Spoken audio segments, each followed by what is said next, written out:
This is Nick Hanauer, the patriotic millionaires. He's a very, very wealthy guy, and he's calling out Howard Schultz, saying that the centrism he represents is trickle-down economics, tax cuts for rich people, deregulation for powerful people, wage suppression and benefit cuts for everyone else, without the overt racism. All right, Howard Schultz is Donald Trump without the racism. Spot on. Absolutely spot on. Now, and I said, basically, how do you think we can best stop this insanity? I think that we do it by blocking the highway funds, federal highway funds, because when you turn off the federal highway funds to a state, that state gets crippled. Meanwhile, so, do you have any suggestions on that, or frankly, other thoughts or observations? Right now, Donald Trump is going. He's tweeting, let's just call it a wall. Come on, it's a wall. And you've got the Democrats and Republicans getting together trying to come up with a compromise, in quotes. And Trump is like, no compromise. It's a wall. And I think, Nancy Pelosi is saying, no, we're not going to fund a wall. We would be glad to fund border security. We need more guards down there. We need more judges.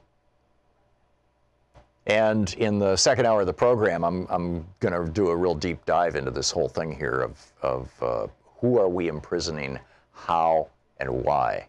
There's just some shocking statistics on this. But also, we've got, now, Gail Collins is asking the question over in the New York Times, who is the worst cabinet member in the Trump cabinet? And I open the phones to you with your opinion on this, too.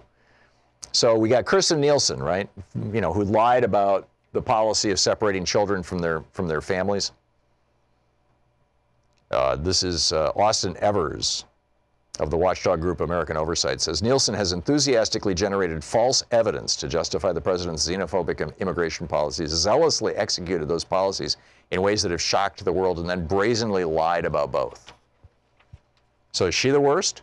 Or would it be Betsy DeVos, who has basically spent her time, this is Randy Weingarten, president of the American Federation of Teachers, says DeVos basically spent her time in that office working for everyone but the kids. Or is it Rick Perry? We just discovered that Rick Perry authorized the transportation of 1,000 pounds of plutonium across the country to Nevada. 1,000 pounds. 1 ounce of plutonium, if it was evenly distributed over the entire Earth, would kill every human being. 1 ounce. This is 1,000 pounds. Plutonium is the most deadly substance known to man. If you get plutonium in your lungs, it always kills you. So is it Rick Perry? Is it Andrew Wheeler, the guy who's running the EPA? He's a coal industry lobbyist. I mean, he's not going to go to the Ritz-Carlton. He's not going to send his employees to the Ritz-Carlton to get the toiletries, but, like Pruitt did. But this guy is like turning the country over to the coal industry. Or is it the Interior Secretary, David Bernhardt? He's a former oil industry lobbyist. Or is it Alex Azar, the guy who's running Health and Human Services, a former drug company lobbyist? Or is it Mike Pompeo, who's running the State Department? He's calling it the Department of Swagger. Or is it Steve Mnuchin, who's apparently in debt to Russian oligarchs and thus cut the sanctions to them? Or is it Ben Carson, the housing secretary? I vote for Kirstjen Nielsen.